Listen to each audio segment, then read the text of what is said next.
Now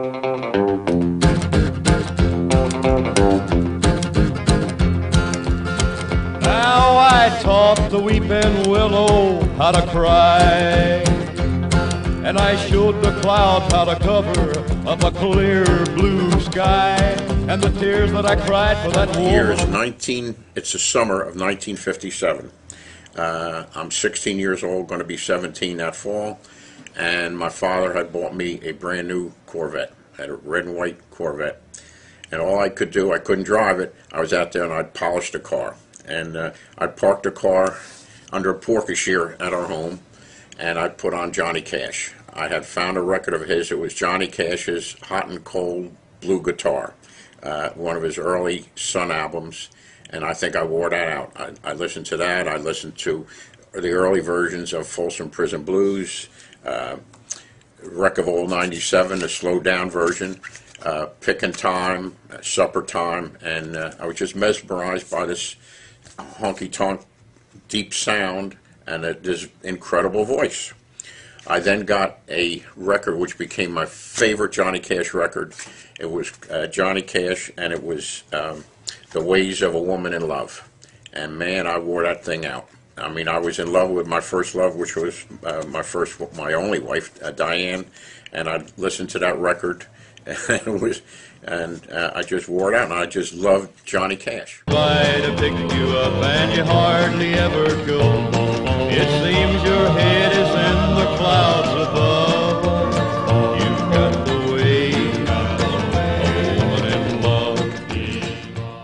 Years later, because we're on the East Coast in New Jersey, and we're lucky we even heard them on the radio. And now it's in 58, and I just went to college. I was a freshman at Villanova University, and all of a sudden on the air I'd be hearing I Walk the Line. I know it came out earlier, but it's finally catching on out east, and boy, I just loved that record. And as years passed, I finally heard that Johnny Cash was performing in North Jersey, and boy, I went up to hear him, and it was just, I sat in the audience, and I think that was my first Johnny Cash concert. It was at the, I don't even remember, we had Symphony Hall in Newark, New Jersey. That was my first Johnny Cash concert. The next concert I went to was Johnny Cash, and this had to now be around 68, where he is playing in Madison Square Garden. And Johnny Cash was the first performer to sell out this magnificent brand new Madison Square Garden. And I was there. Well, back then I was in the construction business, and I started to build some schools, but also as a sideline, I was instrumental in starting a small guitar company, a little company called Kramer Guitar. And how that came about is I own an industrial park in Neptune, New Jersey, and my goal was every year I wanted to try and build another building and rent it out so I would have income. Well, by this time I had 5 or 6 buildings built, and I was approached by a couple of young fellows, a guy by the name of Dennis Berardi, and he wanted to rent a building to start a guitar company. And I was intrigued, and I said, well, what's so special about your guitar? He says, we have an aluminum neck.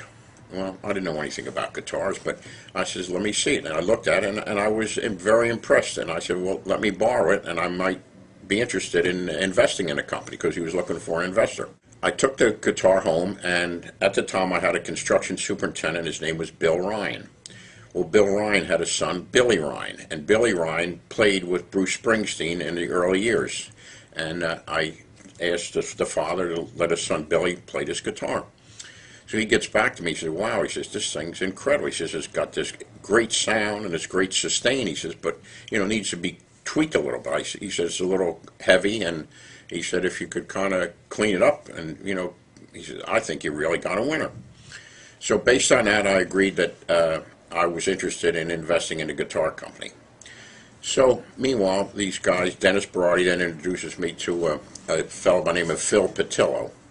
Phil Patillo was a luthier in the next town over of Ocean, New Jersey. And Phil's claim to fame was he used to take care of Bruce Springsteen's guitars. And he helped manufacture the early version of the Kramer aluminum neck guitar. The guitar was based on a raw forging, which was made out of forged aluminum, which was manufactured by Kaiser Aluminum.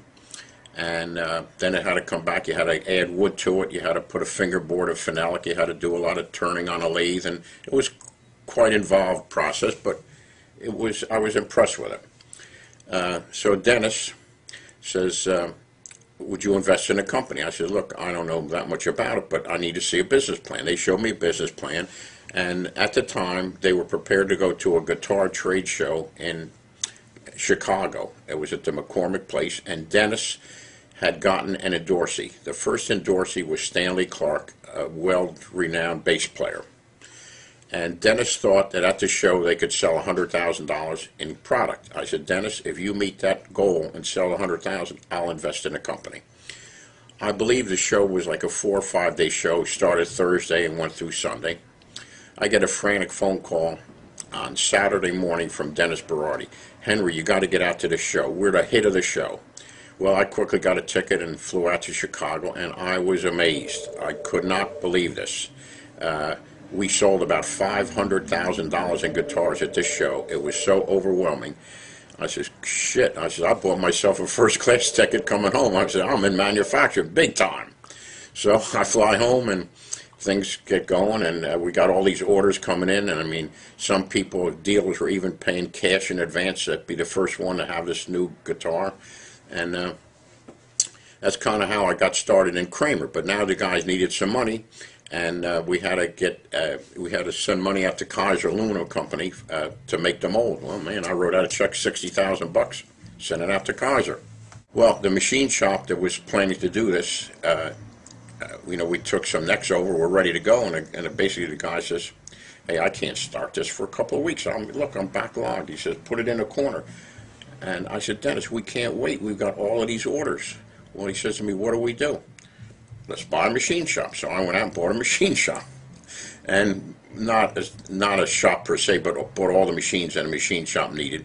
Now we bring these back to my factory building in my industrial park, and we get it all set up, and one thing led to another, and the process was so cumbersome. We had the wrong machines, and make a long story short, we would take in 2 shifts, we could probably do 8 necks.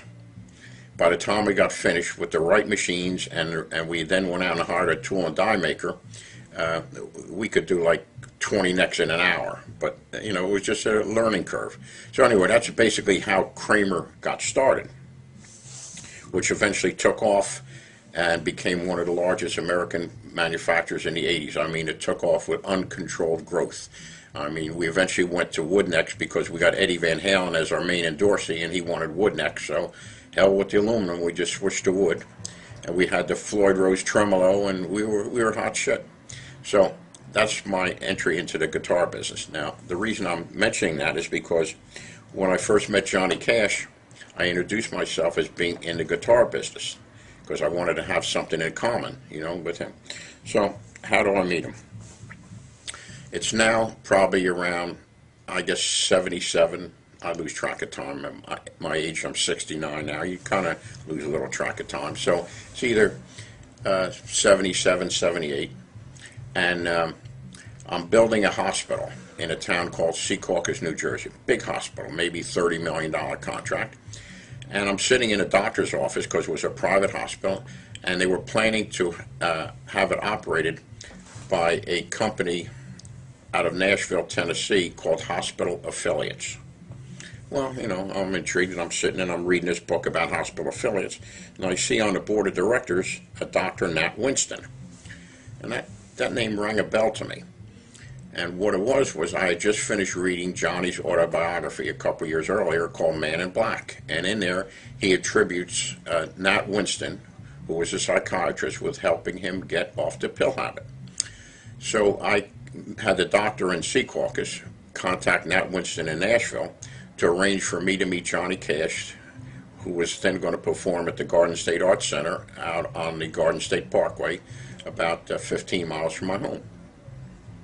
So I arranged to meet him, and they had a party afterwards, a welcome party, and I met Johnny Cash, and it was phenomenal. Phenomenal. Now I taught the weeping willow how to cry.